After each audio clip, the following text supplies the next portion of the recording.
Hello, everyone, and welcome to a PT Proud podcast. I want to welcome my guests and experts that are with us tonight. Aaron Kingham, who is a PT DPT, and Chris Condran, who is actually the treasurer of our special interest group, PT Proud. And we had a statement that we put out as a SIG recently regarding the death of Benedict in Oklahoma.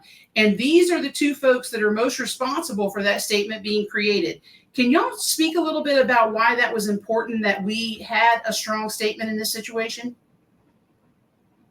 Yeah, so Next is one of several people, even just this year, who have died as a result of violence against the transgender community. Next's name was probably one of the more prominent ones in the media. And it was just a death that we felt like was really important to, like, we needed to like step up and say like, hey, like this is not okay. Violence against any community is not okay. Yeah. So. Yeah. I think the biggest thing I want to highlight about that is what kind of stirred me as part of the trans community was really that Nex was 16 years old. Yeah. Right. There's been 7 other trans deaths this year. And I think, what really stirred me about this one was Nex was just 16, just starting out their life, learning to, really just get their feet on the ground. And they're, the amount of bullying that they were experiencing at school had been going on for years, according to family members that were interviewed. And unfortunately, it eventually led to their death. And so I think we need to continue to highlight these types of experiences, not just because they're young people, but because the current legislation that's happening across this country, there's been over 533 proposed anti-trans legislation bills put forth just this year. We're only in the start of April now, and we're now on track to surpass last year, which was a record year as well. And the majority of those actually affect kids between, kindergarten and high school age. So I think that's really what stirred me to want to put this information forth and really draw attention to it, because in the PT field, these are our patients, these are our patients' family members, and it's for me, it's alarming, right? Like these deaths. So. And as healthcare providers, we often will come in contact with folks that are victims of violence. And in this situation, what do you think is some of the challenges that APTA members and members of our SIG, what's posed to them, what challenges are posed to them in their day job when it comes to having to interact with folks that are from our community, but also maybe have been victims of violence and maybe are coming to you to recover from the violent act that was put upon them? Yeah, I think one of the biggest important things to keep in mind when you have a patient who has been a victim of something violent is keeping in mind your trauma-informed care. Asking for consent with everything, whether even if it's just we're going to do a massage today, is it okay if we do this? Can I touch you here? Especially with the LGBT community, I think it's important to discuss what pronouns do they prefer, what terms for their body do they prefer. Just keeping in mind, focusing on what makes the patient comfortable as much as what is going to help them get better.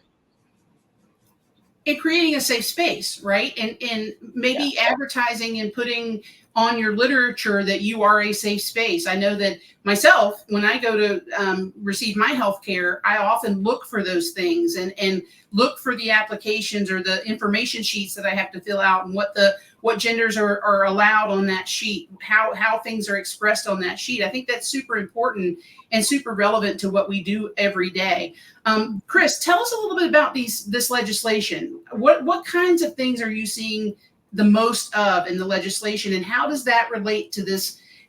Bring them together for me. Bring them together, the anti-trans legislation, the anti-LGBTQ legislation, and the violence. Tell me how one equals the other and can often cause it.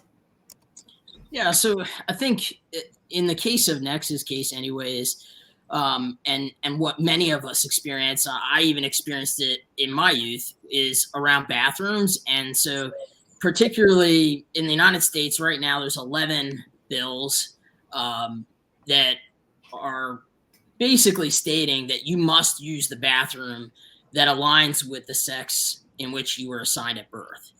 So in those 11 states, K through 12 students cannot use the bathroom in which they in the gender in which they identify. All right. So that in Nex's case, they were being bullied in the girls' bathroom the day before their death.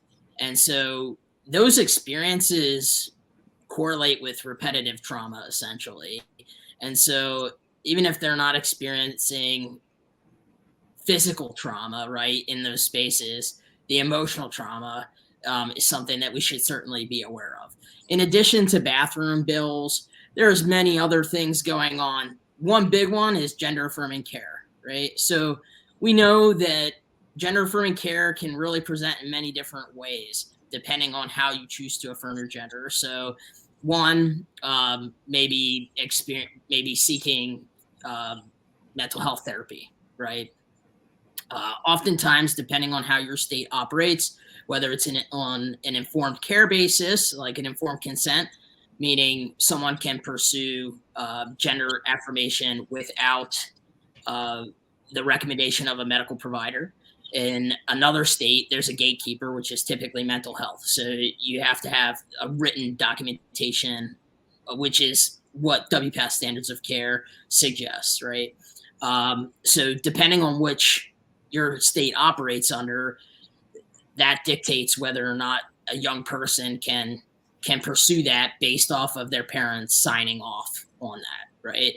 Otherwise, a medical provider must proceed with that. And again, that's a gatekeeper, mental health. So mental health is often kind of the first thing that we look to do to start that gender affirmation process. And then after that, for young people, oftentimes it's puberty blockers to start out with. So taking a medication that stops puberty so that the young person has time to decide and really explore their gender identity to figure out what feels good for them and what to more solidify their gender identity prior to doing any type of medical interventions that might change physical characteristics.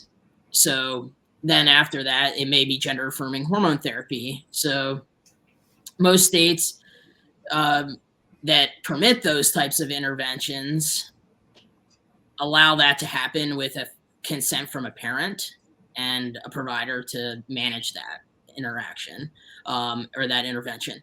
And then, what we're seeing now is, particularly in the southern states of the United States, is that these bills are being passed to stop individuals from being able to access those types of interventions. And we know that for folks, young people that are experiencing gender dysphoria and would like to pursue having gender affirmation, medical side of things, we know that once they start that, it significantly reduces any behavioral issues that they were having, any emotional issues that they were having, and also increase their mental health long term. And that happens, the studies out of the AMA have shown that it happens as quick as 6 months. So of intervention for gender affirming hormone therapy and for puberty blockers. So, I think what's coming out in the media right now is, or from the conservative media, is really stating that that's not the science, right? But this is the science. So I think what we're hearing is the fear mongering piece of, we're grooming these children.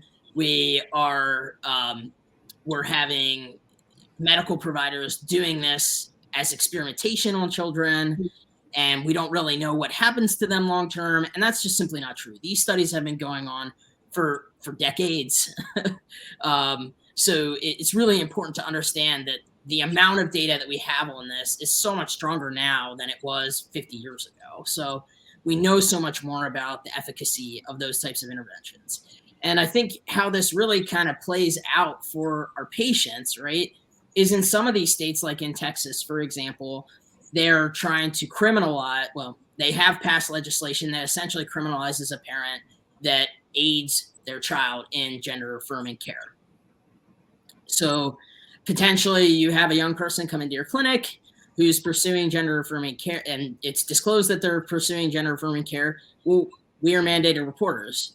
So do I now have to report my patient's parents for child abuse, right? Because technically that's what the law says. But we know what the science says. So I think that's where some of this gets a little like complicated because of what we're trying to do, right? As providers and as affirming providers, hopefully. So. And I think that's important. We are healthcare providers that are based in evidence-based care procedures, evidence-based research that we look at and we learn in school. All of these things are super important that we bring them with us when we meet these different, maybe these populations that are different than us. I think that the compassion that you should have as a caregiver, the expertise that you should give someone, and bringing in paraprofessionals. What do you think about that, Erin? Because I know you work in pediatrics. What kinds of resources can you offer your patients and or their parents in a situation where you see that they may not be doing well mentally? They may be having crying outbursts. In children, it could be agitated behavior. It could be a number of things that they could be displaying. What kinds of things would you recommend that practitioners suggest for their patients and families? Yeah, so I know like when I've had to have a conversation with a couple parents, even just recently about like, hey, like I think mental health might be something for you to pursue with your child. I unfortunately it's not under my practice act. I cannot treat you for these mental health things.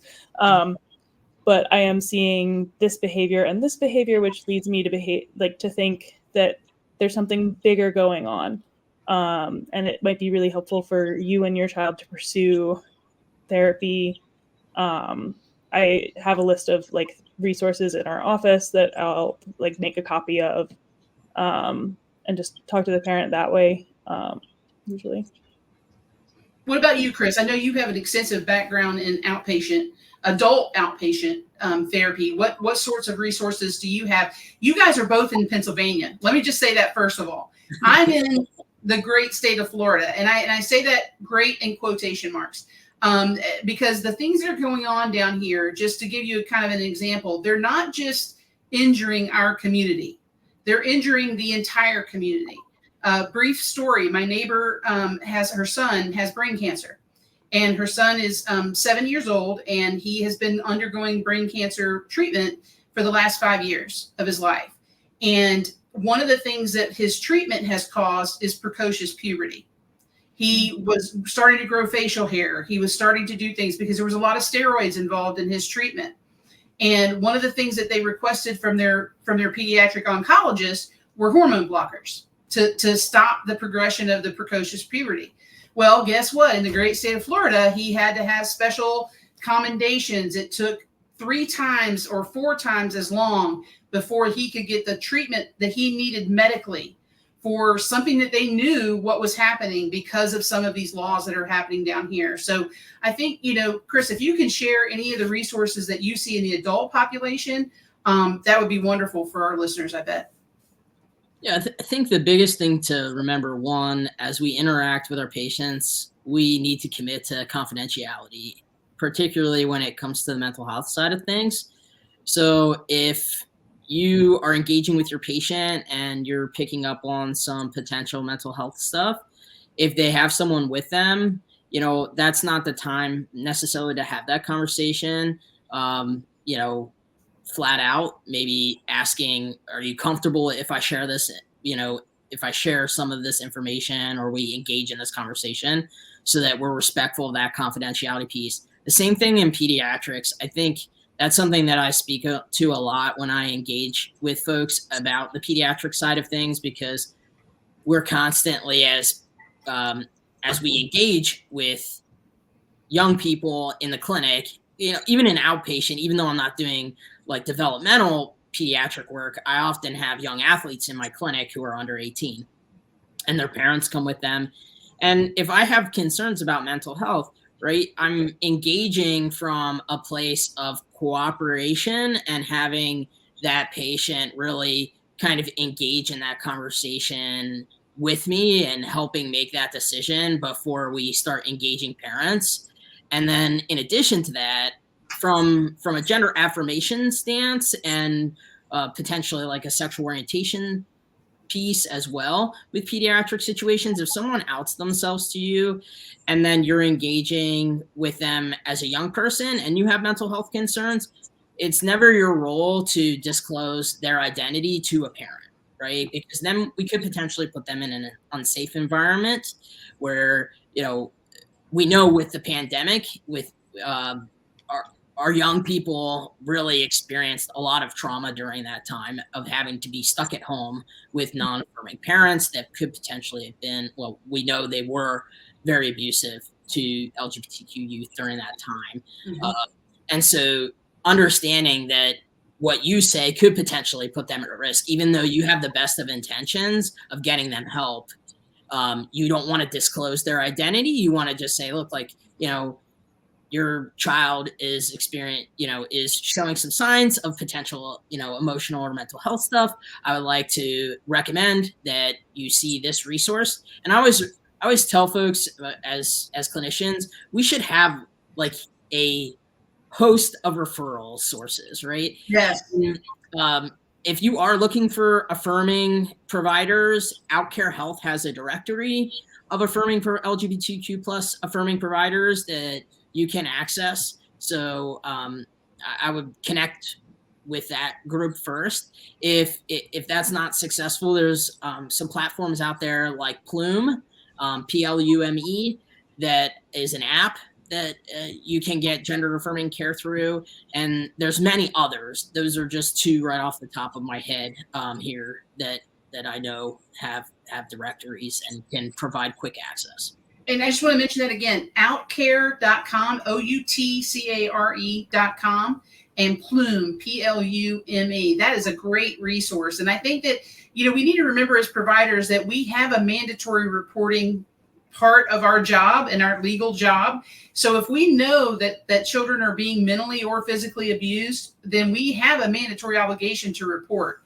And so knowing who to call in your county or in your state when those situations occur is important, because if a child reports to you that they're being mentally abused due to their sexuality or their gender identity, then you need to report that to the authorities. I mean, that's something that's been in our clinical practice forever. So just as some states are trying to make it mandatory reporting for gender affirming care, we still have that obligation for abuse and for mental situations. So making sure that we live up to the highest level of our professional license is super important here. And having those resources and having that team that you can rely on, and maybe doing some research and contacting Chris Condran and Aaron and finding out what those resources are. Super important that we do that as professionals. And just to chime in along those same lines, Sherry, is, we should also be screening LGBTQ youth for things like homelessness and food insecurity. We know that the LGBTQ population, particularly youth, experience those rates so significantly higher than their cisgender heterosexual peers, and predominantly because of family rejection and abusive situations. So, I think that's another piece here, another puzzle piece when we're talking about wanting to do best in our practice and treat the entire person. And we have the statement that we are referring to regarding Next Benedict. I'm going to include that in the comments when we post this video. So those of you that have not seen it yet, we will have it made available for you. If you wanted to find it, you can come to the website for the Academy of Leadership and Innovation in the APTA. And if you look up the PT Proud SIG, it is listed on the list of news releases on the website. I just checked it a few minutes ago. The statement is there for anybody who wants to use it. And I highly recommend, and Aaron, what kinds of things do you guys do in your clinic? Do y'all do in your, I'm using the word y'all. I'm Southern and I'm using y'all because it's the best inclusive word. do y'all use in your clinic to let your patients and the parents know that it's a safe space? Do you have any current practices that you do? I will admit we are a little bit behind on that. I've got to figure out. We recently were bought by a larger employee, and so still working on figuring out the new systems. And I actually am going to PT myself, and am figuring out as a patient how am I going to navigate within my own employer system. And it was a little bit more complicated than I would have liked. So it's something that is on my list to work on. But in my own practice, I very, very clearly have just like pride stickers, pride here on all the time, to make it so kids know that they can come to me, they can talk to me, that I'm a safe person. And it's something that I like to put things up in our clinic as well. And I myself personally, I use the rainbow. I wear a pride bracelet that it has the rainbow on it, and have it available near me, and just in case there is someone that's nearby that needs a safe space. Letting them know in those subtle ways. I met a phlebotomist one time when I was in the hospital, middle of the night, and she came in and her watch band was the rainbow watch band. And I asked her, I said, I love your watch. Thank you for your support. And she said, I only wear this so that my patients know I'm a safe space. And that was when I learned that there's these subtle things that you can do that are very unintimidating to the folks that don't support our community, that can let the folks that need you know that you can be a soft landing space for them. So I encourage you to do that. And if you have any other questions about these kinds of issues, and we're at PT Proud, our job, our mission is to create a safe space for APTA professionals, patients, advocates, everybody. So please consider joining PT Proud. And Aaron, thank you for your work on the advocacy committee. And Chris, thank you for being the treasurer. He's the keeper of the bucks, y'all. Did you have any final comments that you wanted to make? Aaron, I'll let you go first. I'm putting you on the spot. You are putting me on the spot. I guess just being open to whatever your patients, whoever your patients are, I guess, being open to that, and knowing that their experience may be very different from yours, in life, in healthcare, and just being flexible with how you provide them with care, if that's what they need because of their experiences. And knowing that their experiences are valid and doing your best to validate them as you treat them. What about you, Chris? Any final thoughts? Well, I don't want to leave this without saying get gender neutral bathrooms, first of all. Yes. Second of all, make sure that your paperwork is gender neutral. That includes an organ inventory so that your patients do not have to have that outward conversation with PTs that might not know how to have that conversation. If you have an organ inventory as part of your intake paperwork, it makes it real easy. The Fenway Institute has some great examples of that in some of their texts, and you can find those online as well. And then additionally, I think it's important for us to make sure that those rainbow flags and trans flags and other representative representation matters. So, having pictures and other images of inclusive people on your walls and in the imagery in your clinics or in your spaces is important, but making sure that that's not performative, right? That we're doing annual trainings, that we're doing education regularly to better ourselves as providers. And, I think the big ones with the trans community are learning to use pronouns, learning to know how to introduce yourself with pronouns, and learning to say, what's the name you would like to be called. Those are very easy things to signal to someone in our community to let us know that you're a safe space and you understand the importance of identity, and really creates a better rapport for us. And I think, the last piece of this is raising your voice as an ally if you're not part of the community, because that's really what we need as we navigate these spaces. We really need people that are willing to kind of stick their neck out, because we've done a lot of the work ourselves. And, we're tired a little bit from time to time, and it's nice and it's refreshing when we run into allies that are willing to help us carry that flag and sing the same songs. So, if you're willing to do that, we appreciate you and hope that you'll continue to do that for us. And I'm going to end with, this is an election year. Vote. If you're not registered to vote, please take this moment to go get registered to vote. Most places you can do it online. It's very easy to do. Vote in every election. In our community, in my county, we have a super conservative group that has moved in, and they want to ban flags and ban everything known to man, books and all kinds of stuff. They have no children in schools, yet they want to have all this impact on schools. And so your vote, it matters. It matters. It matters. It matters. So definitely make sure you register to vote and be involved this year. And thank you both for being on this. And this won't be the last podcast that we do around these kinds of subjects. So if you have any comments or anything you want to share, please, respond on the socials. And if you have any topics that you'd like for us to cover, or if you'd like to be a guest on the podcast to share your experiences and what your strategies have been, please join us. And I just want to thank both y'all again for being here. And again, if you have any questions, you can find us at the Academy for Leadership and Innovation's website and look up the PT Proud SIG. Have a good night.